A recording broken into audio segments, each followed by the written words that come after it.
Okay, to skip an Hamatzion. Here we are again. Beab is yet upon us. I always begin with an introduction by framing the day. And it's critical to repeat this all the time, that in certain respects, this is the most powerful day of the year, even more than Yom Kippur in terms of its potential impact. I call it a superstorm every year, where national avelut and ta'anit tzibur, communal fast, collide together. Two different powers and forces all together.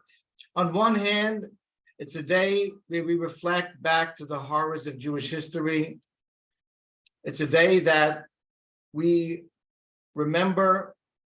The more history that we know, the more conscious we are of what this day really means. The more you study, the more you understand, not even 2,000, it's 2,600 years of unthinkable tragedy that you couldn't write a book about. I repeat all the time what the Pelio S said. If you really want to do this day justice in terms of mourning for tragedy, close your eyes, listen to a million voices crying in your mind, and try to relate those million voices to twice destruction of temple, to Betar, to crusades, to expulsions, to Tachvetat, to pogroms, to Holocaust. Take all your knowledge that you know, close your eyes, and think of men, women, and children crying in your mind, hundreds, but millions of them, and you begin to scratch the surface. So on one hand, there's no question, it is a national day of mourning. And more importantly, we mourn what we lost, which is our status as a people, the actual Shekhinah presence of God dwelling amongst us. We have to cry. We have to acknowledge. There's no question about it. But on the same time, it's a Ta'anit Sibur. A Ta'anit Sibur, like Yom Kippur, is a very productive type of day. A communal fast is a day that we take transformative steps. We make an impact. It's a day that we take steps to reverse what this day is and what the Nevi'im tell us that it could be and will be and should be in the impending future. And then we try to change the fate of our nation. It has to be solution-oriented. We cry on the past, but we activate our mourning in a manner that we are now engaged in a solution-oriented national machine to change this thing and turn this thing around. There's actually two source ones on the page. The first one, just call it a source. And I always quote this Yerushalmi because it's so poignant and tells us that every generation should learn if you live in a generation that the Bet HaMikdash wasn't built, you destroyed it. In other words, you have the accessibility to rebuild it. We failed this year. You can say that. Collectively throughout Jewish history, we can place blame on ourselves. We're still bearing responsibility. We failed. Beab's here again. There's no question about it. So I want to just take a step back. I've been giving this class for a long time, but specifically in the past 5 years, and this is the 6th year, I've been focusing on a common theme. And I just want to put it into perspective if I can, because, in our community, it isn't like it was 40 years ago. There are class programs. There are booming Batei Knesset. There's online, there's in person, there's recorded.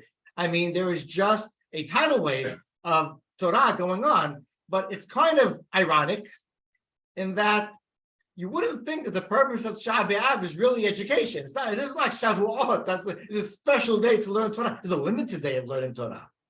It's very limited, right? Usually in the past, traditionally, we didn't congregate in mass crowds, right? We're very quiet to ourselves. So it's a great thing on one hand. But if we're going to do it, we have to understand the specific, unique type of education that we should be engaging in. Listen, there's two objectives. Any class that we go to has to have one of two objectives. One is to elicit mourning, speak about history, talk about the reasons that we have to cry about our past. That's number one. Or it should be a class that motivates us to repent, to be a constructive class. It should be a class that inspires people.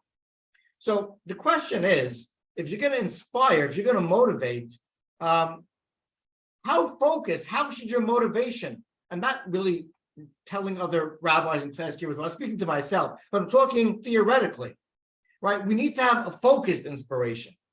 You're not gonna inspire someone to Shomer Shabbat today. Maybe you will. We need general repentance. Every person has to look deep inside and repent on his own.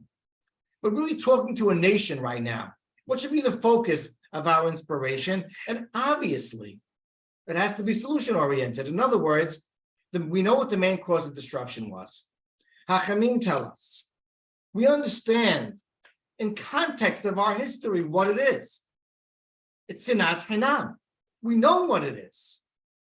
So that I always felt very deeply that a class that motivates and a class that inspires and a class that's trying to promote transformation to rectify what this day is and reverse its course in history has to be focused on the solution.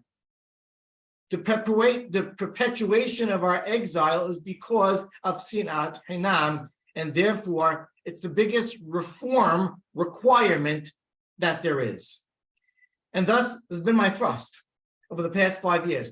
5 years ago, I framed what sinah is and what the Torah tells us to do, rather treat someone like ahicha, like a brother that we've survived together and hung on for dear life for thousands of years right now, just to survive, and not a competitor, and not an enemy, and not someone that you're trying to win over, rather simply a brother. And how ludicrous it is to think that your focus should be how to be victorious over your brother and how to somehow make your movement the one that's validated. The main focus should be on the fact that he is your brother. 4 years ago, we spoke about the solution, Ahavat Yisrael, what does it mean to love a Jew? 3 years ago, we spoke about the other 80%. We spoke about the fact that a good over 80% of the Jewish nation are unaffiliated. They're not the Risha'im. The Jews in the discos in Tel Aviv on Friday night are not the Risha'im, according to Halakha. They're unaffiliated Jews. They're the consequence of a long, difficult exile. And the focus should be not on them. The blame and the finger should not be pointed to them. Rather, should be pointed at what I thought was, in my calculations, maybe the 17% who espouse observant Judaism, to ourselves. Because we have the resourcefulness, we have the ability to change the whole thing around if we wanted to, and get the over 80% back into speed if we wanted to. And therefore, the focus is in ourselves. That was 3 years ago. 2 years ago, I spoke about the fact that we have wonderful tribes. The 12 tribes that God devised was in order to respect individuality, to acknowledge diversity, and the trickle-down effect throughout history was the tribe that we see now, surviving different denominations. What we'll speak about, the Hasidim, Ashkenazim, Sfaradim, is the way that the Torah implanted in us the ability to survive by being diverse, by being different, and that we should embrace that and love that when we walk on Ocean Parkway and we see 17 different types of Jews walking every single Shabbat. And last year I spoke about taking sides. I spoke about the idea of labeling. I spoke about the idea of, unfortunately, how this tribal type of life has played out in groupings, in stereotyping, in names. I said, in my extremely humble opinion, that these terminologies like black hat and white hat, probably halakhically asur, I call them in Hebrew nivul peh, curse words, probably asur halakhically to even use. It's so inaccurate, to say the least, but so incredibly divisive. And that's also all about L'Shem Shamayim. What's your machloket about? Is it L'Shem Shamayim or not? We try to frame what L'Shem Shamayim is. So that brings us to Sinat Hanam number 6, that's this year. And I'm going to ask you a few critical questions, then we're going to our sources, and we're going to move quickly through our sources, because I want to get to the punchline. But I titled this class, Dealing with the Other Hashkafa. There's an explosive word, Hashkafa. But you know what? It's not really spoken about enough. What does the word mean, Hashkafa?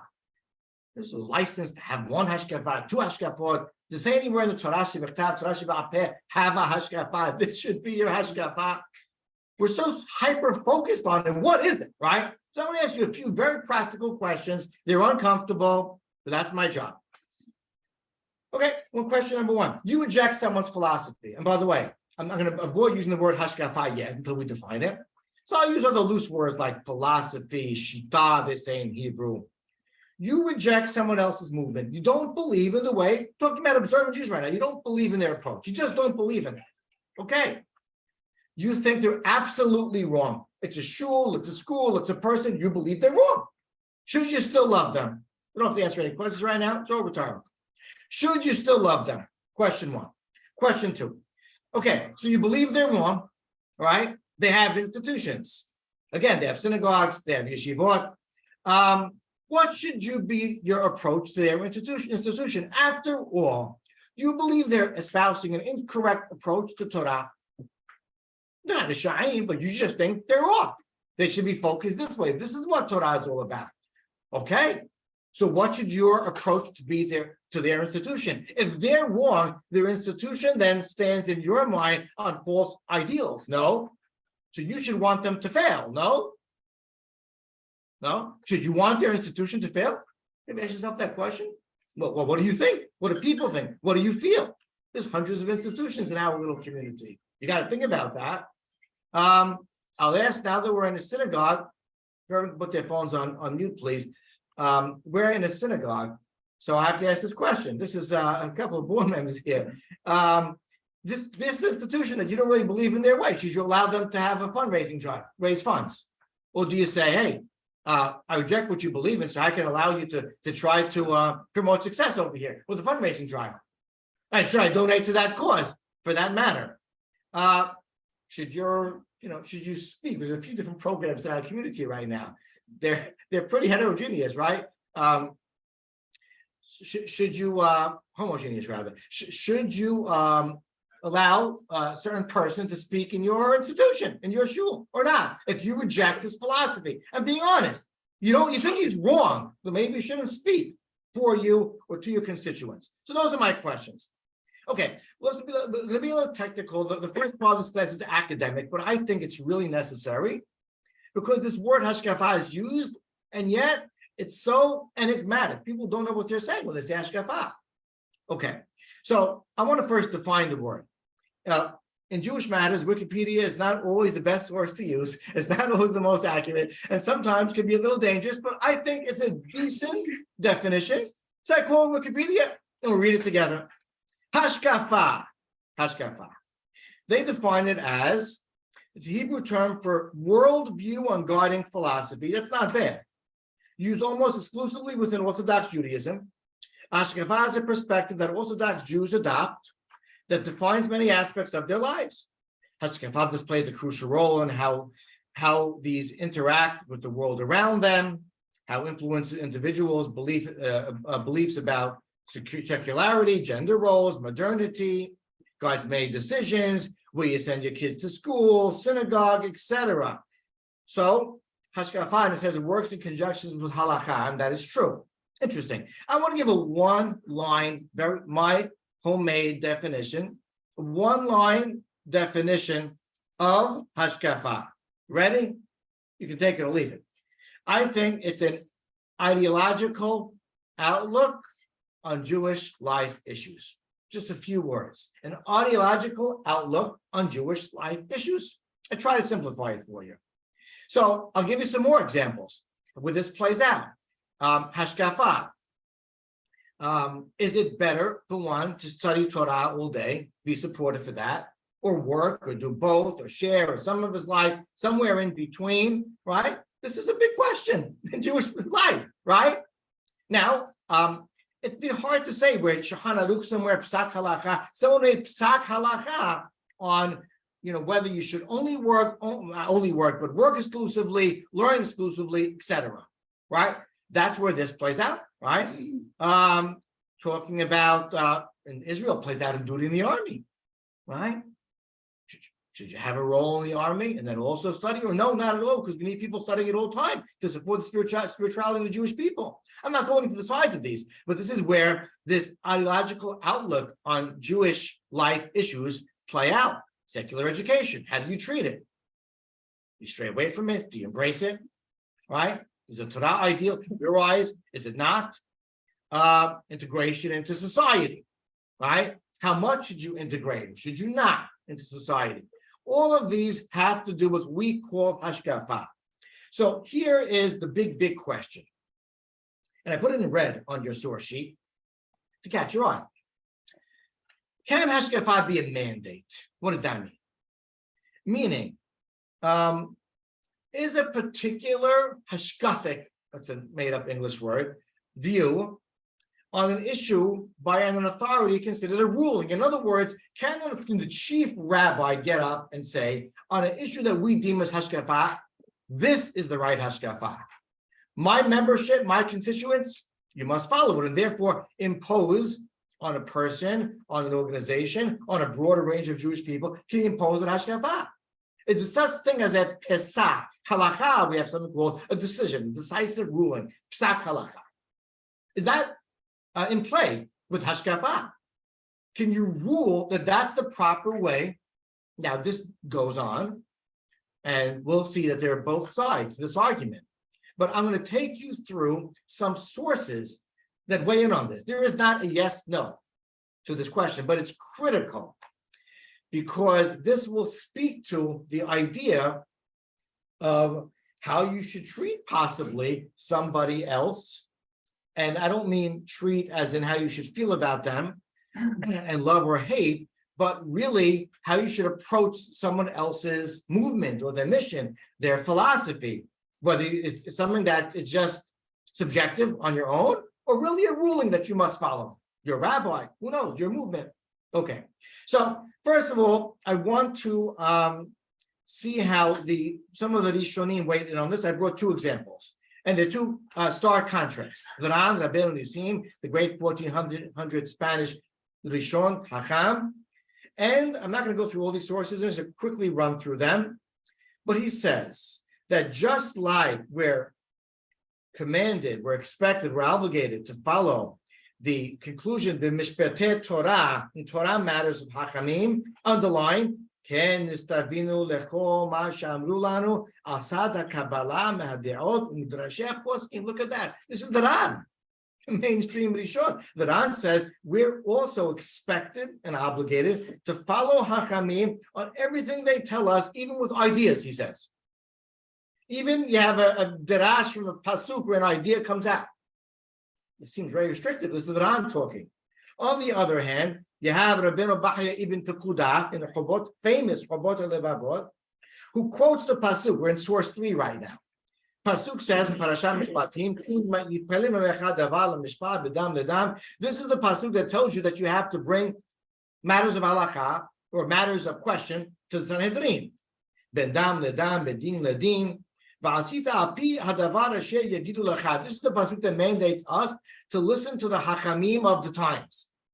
Now, he points out, and I'm going to paraphrase most of this paragraph, that notice what the examples that Torah gave us.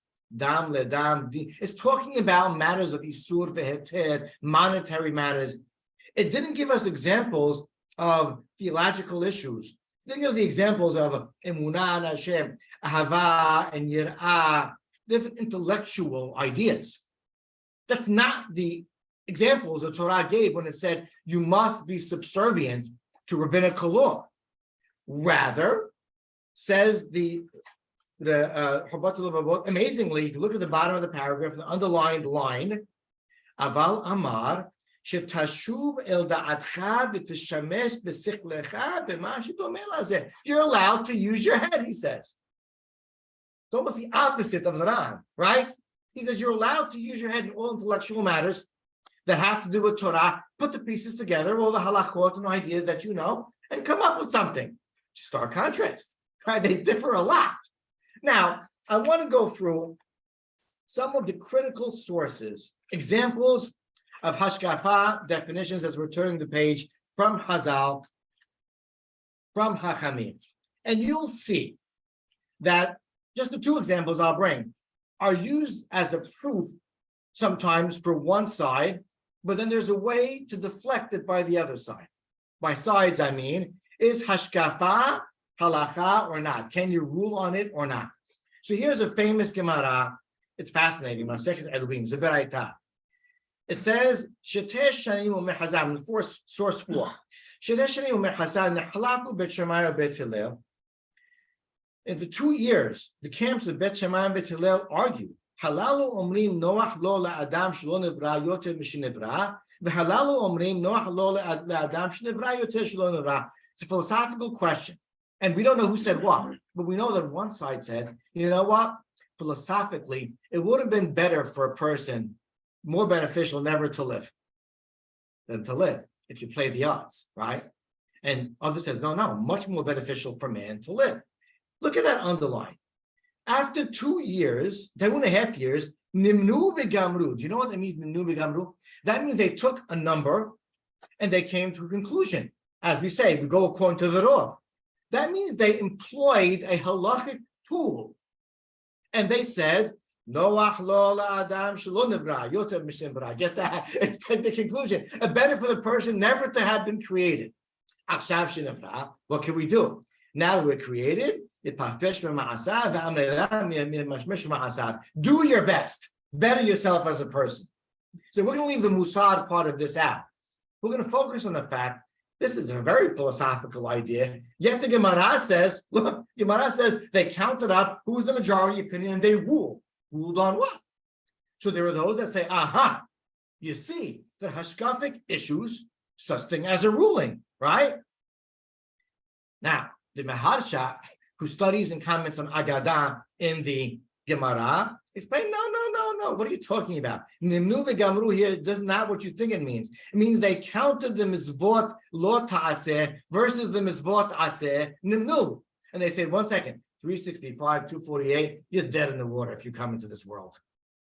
You don't stand a good chance. There's so many more negative commandments than positives. Better you don't come into this world. That's what nimnu v'gamru means. Okay? So there you have it. While some may look at this Gemara and say, aha, you have great mefarshim that say, oh, not so quick. This doesn't prove that hashkafa can be ruled upon. Here's my second example. It's a famous midrash in Sifrei. It's in Parashat Ba'alotecha, but it's talking about the famous encounter between Esav and Yaakov in Parashat Vayishlach. Do you remember that encounter? What does it say? Esav v'habbekehu v'nashchekehu. He says, he kissed him. Esav, his long-lost brother Yaakov, he kissed him. His little dots on top of Vaynashekehu, and he kissed him. What's up with those dots? So in source 5, Rabbi Shimon ben Yochai Omer, halacha biyadua. I'm sorry. The first part is nekod alav shelo neshako b'chol libo. Why dots? To tell him, put a grain of salt on that. Little grain of salt, right? He didn't kiss him sincerely. Come to the Shimon ben Yochai, and he says, I'm sorry. He argues. Yes, halacha biyadua she'asav sunei Yaakov. That's a known principle in life. Esav hates Yaakov. Ela nefkura hama be'ota sha'a v'neshako b'chol libo. At that moment, he was overwhelmed with compassion to his brother, and he did kiss him sincerely. So it's a machloket. Okay, fine. Now, Rashi on the pasuk in Vayishlach quotes this and says, halacha Esav Sunet Yaakov. One of the Mefarshim, the Maharish Hayud, says, look here. Rashi quoted this. Harem mevu'ar beferush degam al agada nofel shem halacha. Look, he says, you see, Rashi quoted this. That means that even on Agadaic literature in the Talmud, you can call it halacha. On the other hand, in a contemporary source, Rav Moshe Feinstein, Egerot Moshe, I'm not going to read through it, but I underline what he says. How can you say halacha? Esav hates Yaakov. So what's the halacha? Says Rav Moshe Feinstein. He says, no, what's the meaning of that?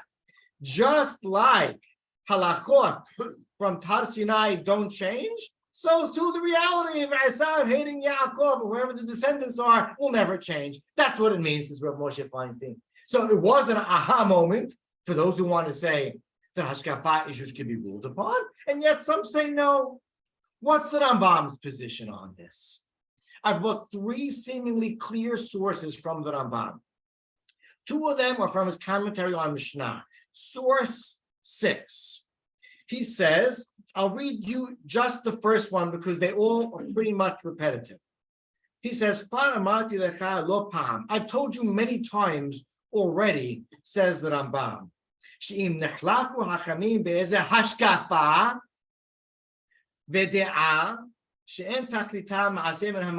the Hachamim argued on some type of worldview, sometimes ideological outlook, which doesn't play out in practical ramifications,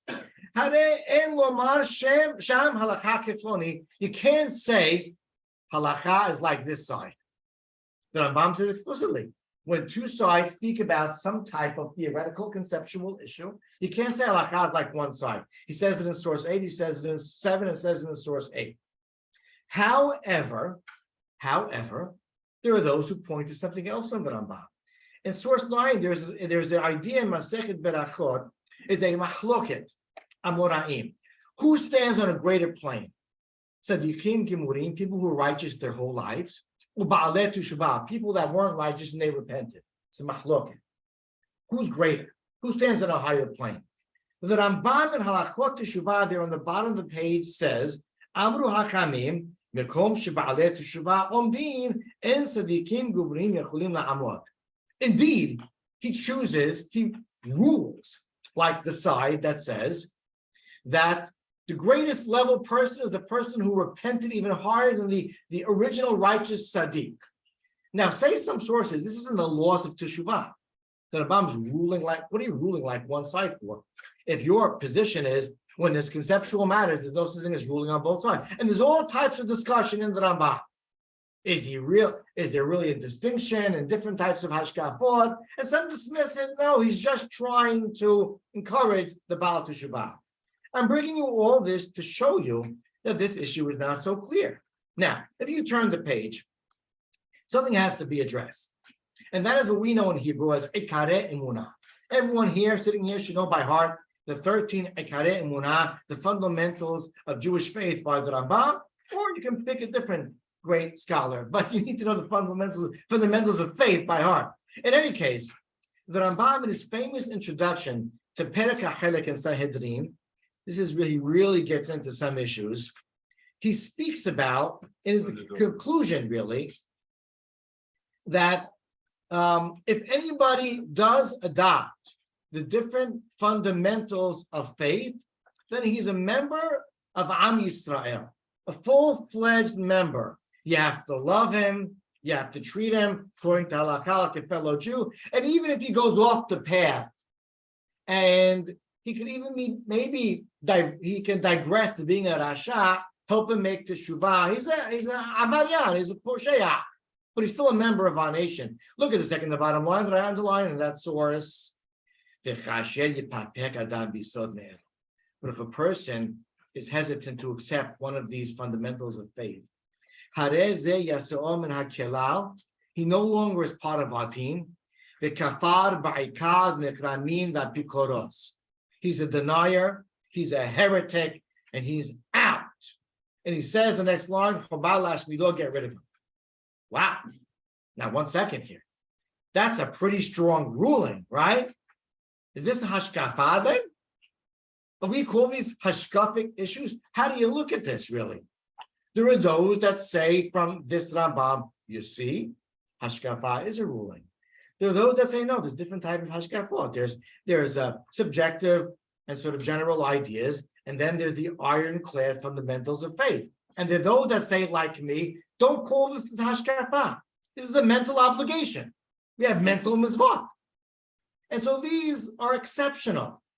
These fundamentals of faith really shouldn't go into the hashkafa discussion, although some do put it in the discussion. But I threw this in so you should know it. To conclude some of these, look at some contemporary perspectives. Surprising. Rav Soloveitchik. This is actually from a book written by Rav Herschel Schechter, his student, who quoted Rav Aaron Kahn, our friend, another student of Rav Soloveitchik, who said, based on the Hachamim he learned from the great string of Soloveitchik rabbis going back to the greatest Hachamim of centuries, in Eastern Europe. And he says that we should not make a distinction between halakha and hashkafa. He says for even that which is called hashkafa is also part of halakha. Rav Soloveitchik says hashkafa could be called halakha. On the other hand, Rav Aryeh Kaplan, alav shalom, in his pamphlet called Age of the Universe, says that a pesach can only be given in the case of a dispute in halakha, not in a case of question and historical event or hashkafa. He has the opposite view. And he says, indeed, that's why the Rambam sometimes takes a minority opinion in matters of hashkafa. Two great hachamim of past generation, recent, two opposite views. I quoted Rabbi Yaakov Shapiro, who quotes in an article his Rabbi Hutner, alav shalom, the head rabbi of on Coney Island Avenue, Chaim Berlin, thank you. And Rav Hutner used to say very explicitly that we can posek halakha on a hashkafic matter. So really, there is no conclusion here, right? There are two sides to this discussion.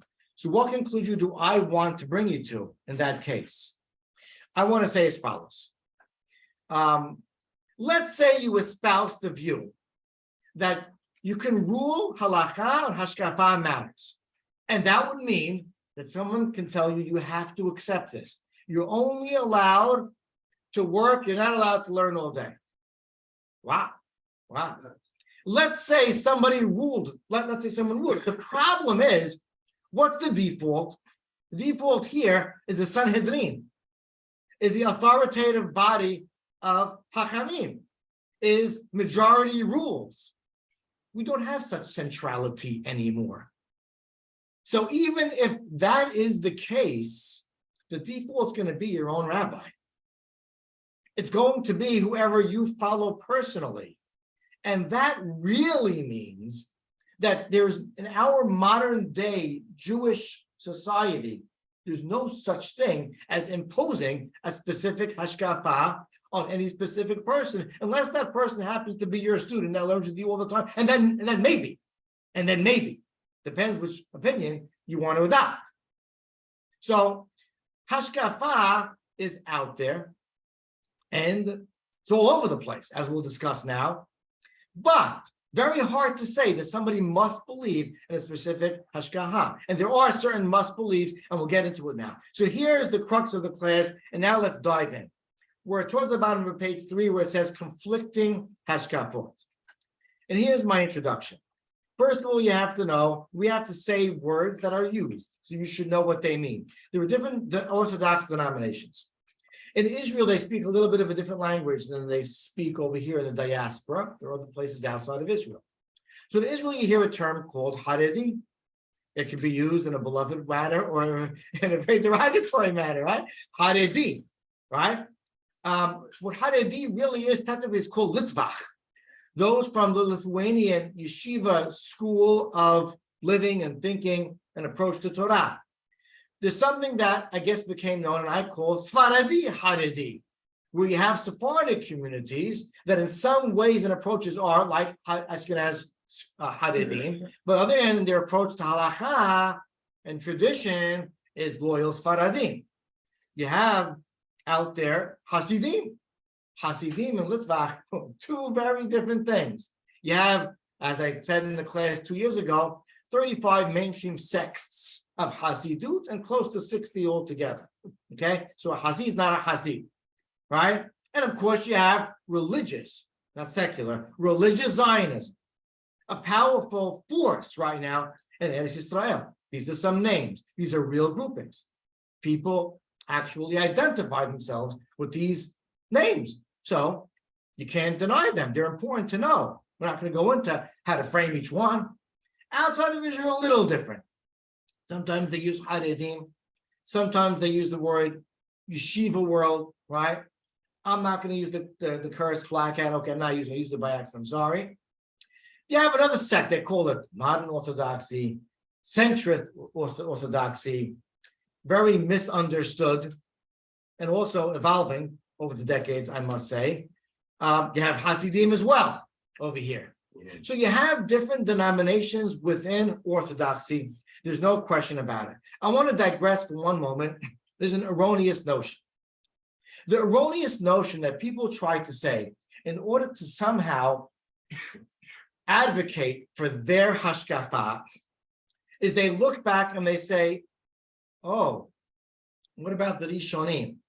I'll align with this one of the great scholars and you align with that. And they'll say, no.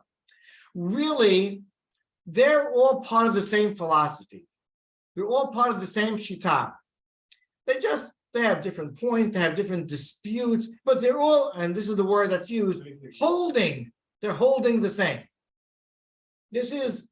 I've heard this, this theory advanced by people. They're arguing points. Oh, Shiv'in Panim la Torah, what happened to them? Oh, Shiv'in Panim, 70 faces to Torah, that's all within the same hashkafa. You don't really have permission to follow one hashkafa. And that's what gives people the right to say they're off. Because no one ever followed you. All the arguments and disputes and divisions in Jewish history, they were within one hashkafa. This is really advanced by mainstream people, by even, I'll say, rabbis. It's so incredibly erroneous to me because you have to be oblivious to history to say that. You have to not know about, for instance, many examples, the major dispute between Rabbeinu Harishba, the great Rishon, and Rabbeinu Harosh, who had a philosophical dispute. They were not in the same philosophy in Shita. In fact, they used the word philosophy. They had a dispute between them. Are you allowed to teach? We're not talking about Jewish philosophy, talking about more secular philosophy. Should it and could it be taught? The Rabbi said 25 age and older. The Shalosh said never, under no circumstances. It was a major dispute. And that dispute was actually, there's a big history to this, had to do with in southern France, this whole movement that came on to make Torah allegorical, and they had to combat it, and philosophies that hurting it, that helping it. It's a major dispute. These weren't Hakami within the same Shita. How about the Gerah and his movement and the fierce opposition to Hasidut? They called themselves the Mitnagdim, the oppositioners. The oppositioners to Hasidut, which is now a massive, flourishing, multi-movement within Am Yisrael. They were in the same Shita. You have to be kidding me. And onward, and you can really, in different centuries, bring many different examples of different Hachamim, a great Hachamim, Rishonim and Aharonim, who were actually situated and settled into very different hashkafot, shitot, philosophies. So do not give me that. That's an erroneous notion. But here's the big question. The big question is, you have a position. You believe in something strongly. It's a way of life. I advocate, by the way, that people should take positions. It shouldn't be wishy-washy. You should study, you should learn, you should believe. You should listen to people that you respect, and you should have positions. Advocate for them, argue for them. That's healthy. You should. I do. I believe in my positions. You have a position. You learned it from your rabbi. You think it has support from Hachamim, from Hazal, Torah Sheba'al Peh. So here's the question. There's the other hashkafa. You're completely opposed to it. What should be your approach? I'm asking myself this question. This is a healthy question that Am Yisrael has. What should be your approach? You want to resolve this. You want to make this a productive day, right? What's your approach to the other philosophy? So here's where we bring in the main sources of the day. And I'll start with reading the sources in the sheet. What was God's intent? What does that mean? In terms of diversity, I found an unbelievable source written by the Nasi, Rabbeinu Natali Sevi Yehuda Berlin, one of the incredible transformative Aharonim of the 19th century, in a little essay he has called She'er Yisrael. And he wrote regarding Dor HaPilaga, the generation of division, who built the Tower of Babel, right? Babel, right? We know the story. What was their problem, he said? He says the Torah calls it Devarim Ahadim. And he said they tried Lishanot Surat Adam. They tried to change the intended form, let's say, or purpose of man. What was that, he said? That a person should really exercise his independence, his thinking. And he says, God in his brilliance, on the bottom line of page 3, God created people that have different tendencies of thought. They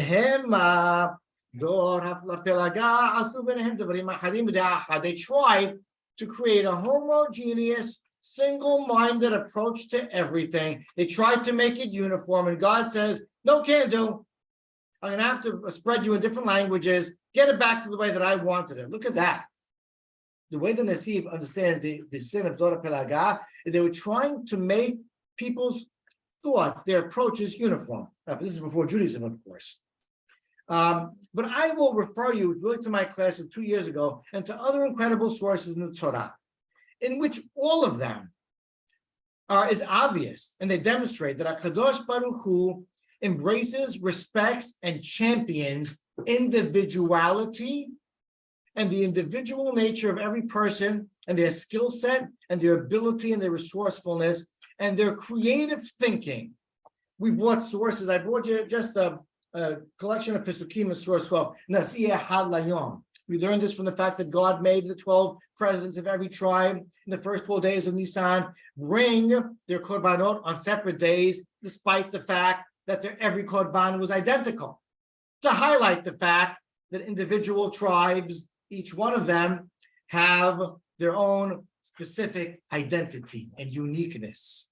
Legozer Yasub Ligzarim, David HaMelech says in Tehillim, because God cut the Yam Suf when he split the sea into different channels, and the Hakanim tell us each tribe went to different channel and track and path. Why?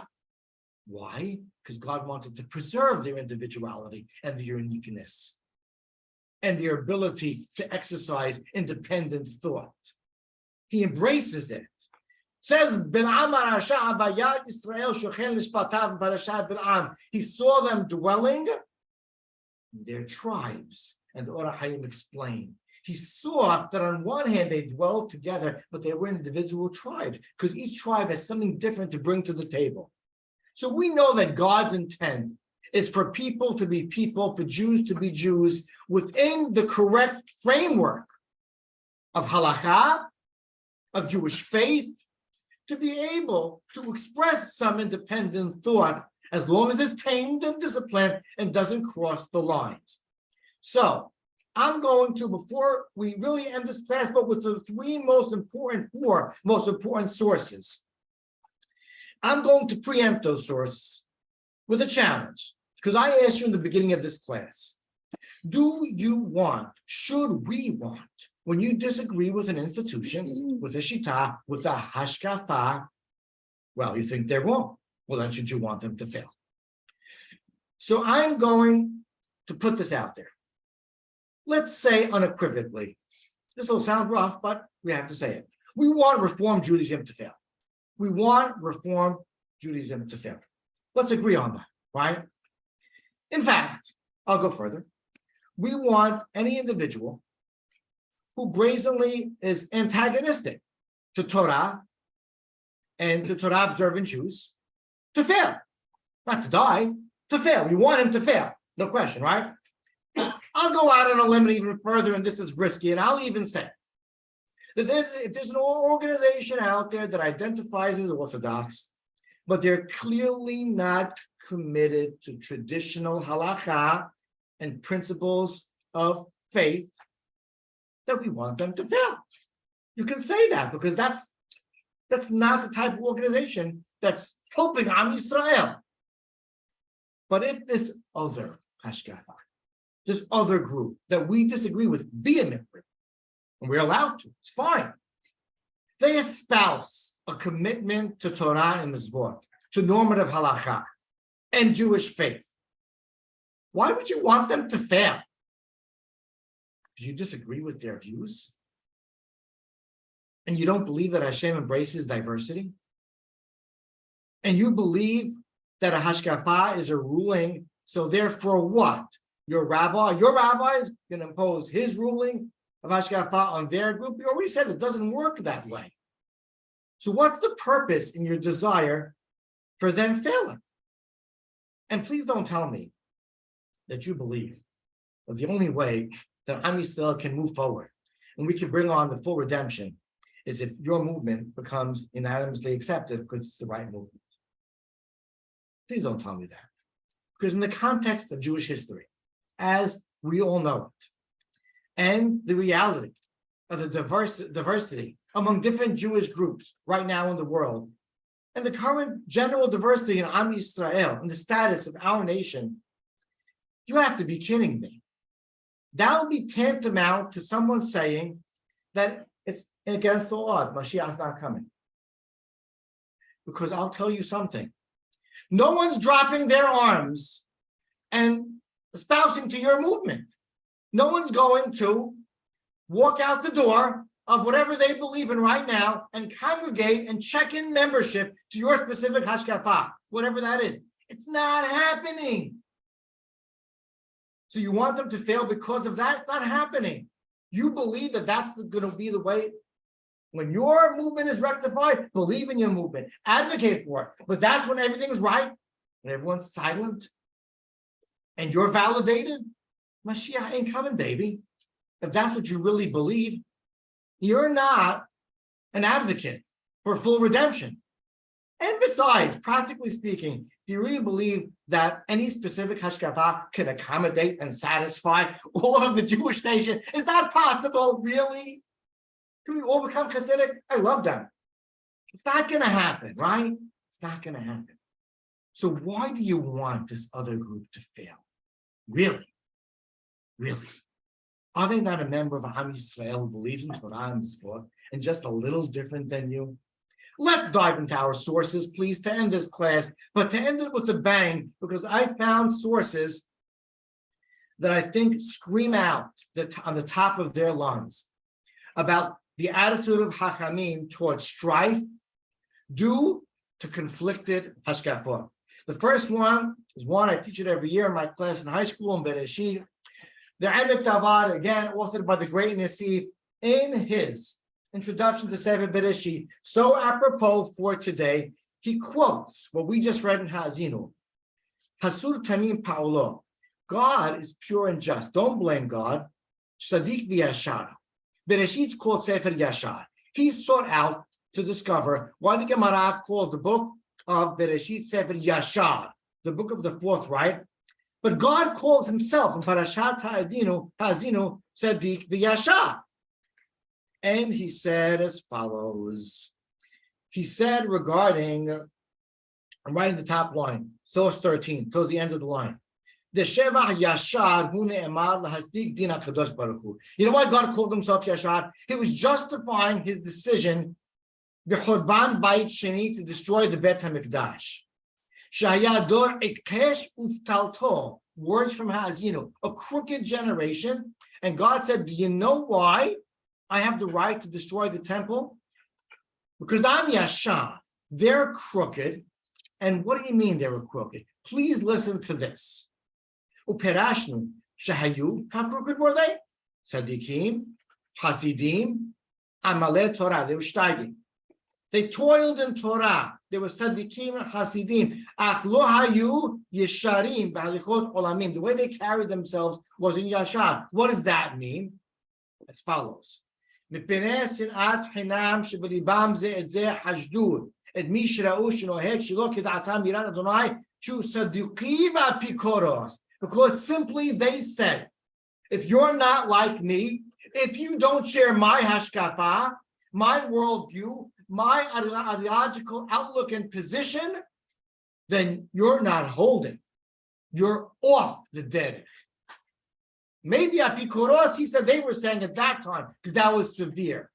He said that meant they're not Yashar, because I'm Yashar, I now have license to destroy my temple and thrust my people into exile. Do you believe that? The Nesiv is giving you that as the reason for the destruction of the second temple. Because people that went to classes and to minyan and embraced Judaism and all its specific many laws. Yet, he says, were so crooked that they caused destruction because they couldn't tolerate another movement that differed with theirs and they disagreed with. They couldn't live with them, he says. Source 14. There's a book written by a rabbi named Rabbi Wolf. I think he's still living, in Munat Eitecha. But he quotes the Apter Rab. The Apter Rab was one of the founders of Hasidic movements, one of the early Hasidic rabbis, Abraham Yeshua Heschel. And in a letter he wrote, I don't know where he got this from, but I just want you to follow source 14. It's quite astounding. He wrote regarding someone who says, only my way and my rabbi is the right way. He dismisses other hashkafot, other movements. You know what he wrote? I'm not saying this. I'm just reading this. This is almost heresy. He said that someone that believes and expresses that only my way of thinking and my rabbi is correct, it's close to heresy. This is the Apter Rav saying this, not myself. And finally, I quote the Rebbe, the great Menachem Mendel Schneerson, the one who had the Lubavitch movement explode and have a greater impact than any Hakam in hundreds of years on this planet. And he spoke about the students of Rabbi Akiba and how great they were on one hand. But on the other hand, the fact that we have to admit the fact that they had a deficiency in their course of action, highlighted by the punishment that they received. They were killed on their level, but you have to be recognized, he said. And look at the third line in source 15. He says, no matter how deeply we are involved in our own service of God, we must always be broad-minded enough to appreciate that someone else may have a different approach. You have to appreciate that a different perspective, you may think it's inadequate, he says, but it's there. It's real. It exists. You got to acknowledge it. It's going to always be there. Hakamim, these great Hakamim of our past centuries are practically begging us to acknowledge the possibility of other positions. And even if we are very confident, this is amazing, we're confident our position is right, and that is okay. If we are intellectually honest, my friends, we have to acknowledge at least the possibility of the other one maybe being right. Or you don't want to go that far? Then at least the possibility that you can learn from certain aspects of that hashkafa.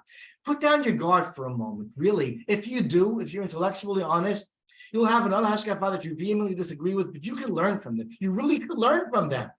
Or at least, if none of the above was possible, assuming that many, if not most, of their movement are doing what they're doing l'shem shamayim for altruistic motives, can't you at least admire them for that? For their hard work, the fact that they're virtuously trying to serve God in their way. So what's the solution, my friends?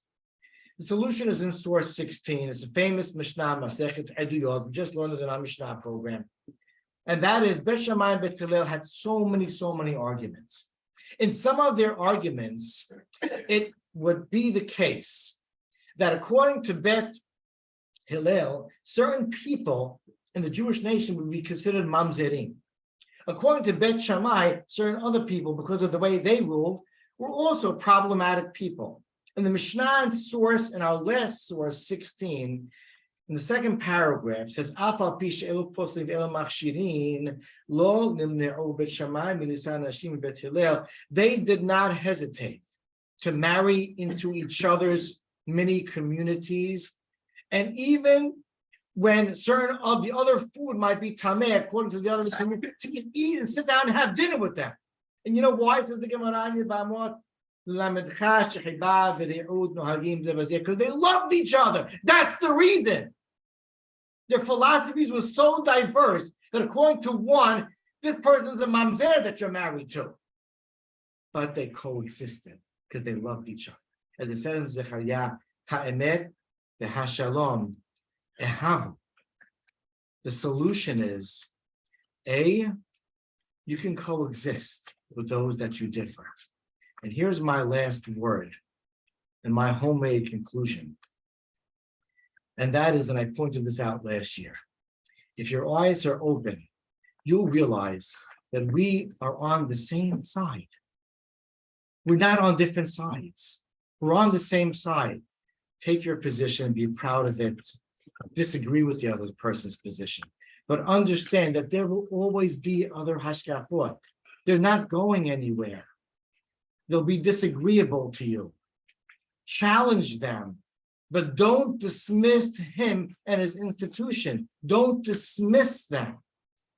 Every Torah-committed institution deserves your support. You can make it very disproportionate and give $18,000 to there and $18 to there. But I say it again, every Torah-committed institution on planet Earth deserves our support. Don't turn anybody away. I hope, let it make you drive. Just show. We might disagree with your philosophy, but we love you. We don't want you to fail. You're going to exist. You believe in what you're doing. I admire that. Bring him in the kines. If we keep insisting, on the other hand, on invalidating other hashkafot, creating division, and thinking that you're really helping the cause of Am Yisrael to bring the truth to light, you're really stoking the flames of Galut, and you're really ensuring that we'll be here next year. You're ensuring that we'll be here next year. We don't want to be here next year. Solution is hard, but not confusing. It's simple to say and hard to carry out, but it's true. I quote you Hachamim. There are many other sources I could have brought that also are cheerleaders for what I'm saying right now. So please be honest and please be open. Build a program, build a school, build a yeshiva, build an institution, but don't build a wall. Take a position, but don't dismiss the other person's and the other movement's position. Create, but don't divide. Think of every member of Am Yisrael, and even the ones that we want to fail, by the way, as achicha. Let's become the cause for hastening the Geulah Shlema and not the cause for preventing it. And B'ezrat Hashem, there'll be no need for me to make a 7th version of this class next year. There will be no Tisha B'Av, Skev and Hamatzion.